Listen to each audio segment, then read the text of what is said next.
A man accused of sexually assaulting an Airbnb guest faces charges. Which district has the best tasting water in Utah?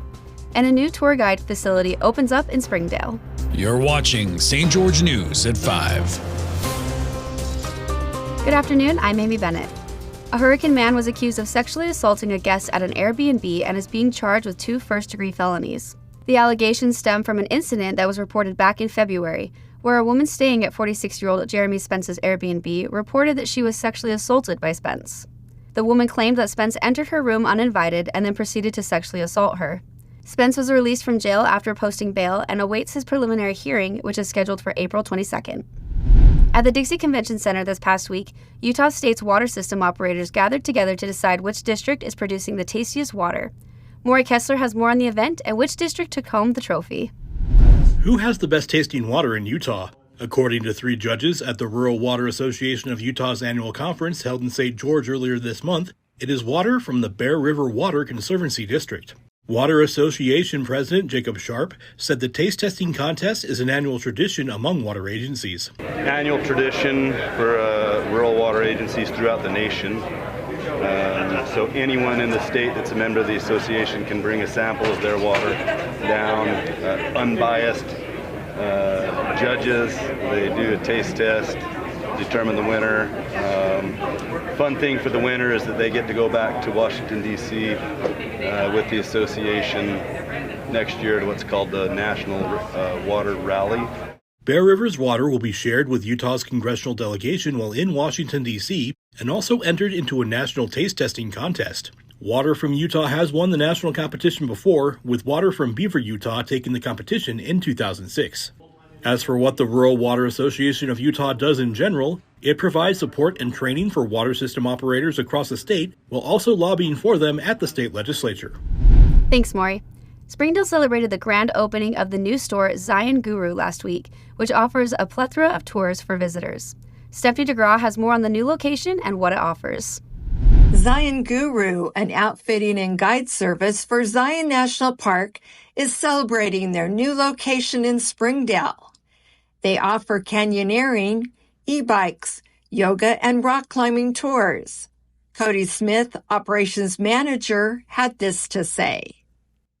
People are here and they're excited and they're ready to go tackle this park and do all these things. And we try our best to help them slow down a little bit, think about what you want to get out of your trip.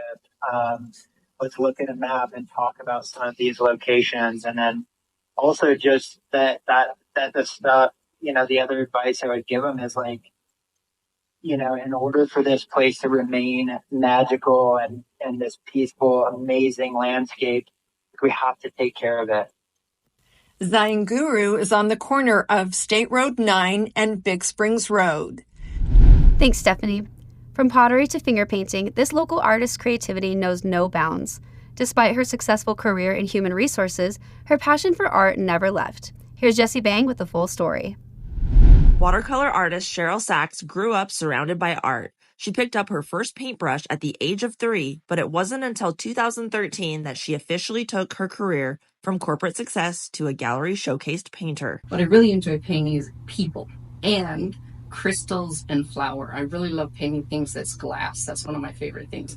And I love things that pop out at you, like if you have a really dark background and really light colors in the front. I love that. That's one of my favorites. Her artistic influence has expanded beyond borders, reaching 5 countries and numerous states. Sachs is the president overseeing show management at the Dixie Watercolor Society, a role she took on after serving as the director of programs for the Southern Utah Art Guild. And staying in the realm of art, this Cedar City artist not only crafts stunning masterpieces, but also handcrafts the frames that adorn them. Let's turn to Jessie Bang for an in-depth look at his remarkable talent.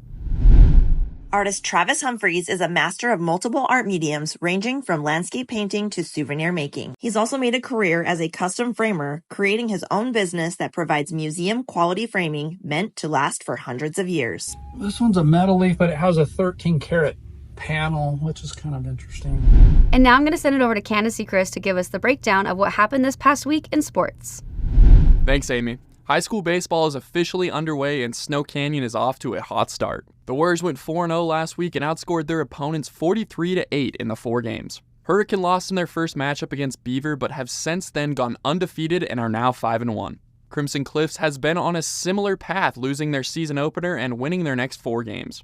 Dixie has played in some tight games on opening week, with 3 of their 4 games ending with just a 1-run differential. The Flyers are currently sitting at a 3-1 record. Pineview has also started the season 3-1 as new head coach of the Panthers, Kyler Walker, gets his first week under his belt.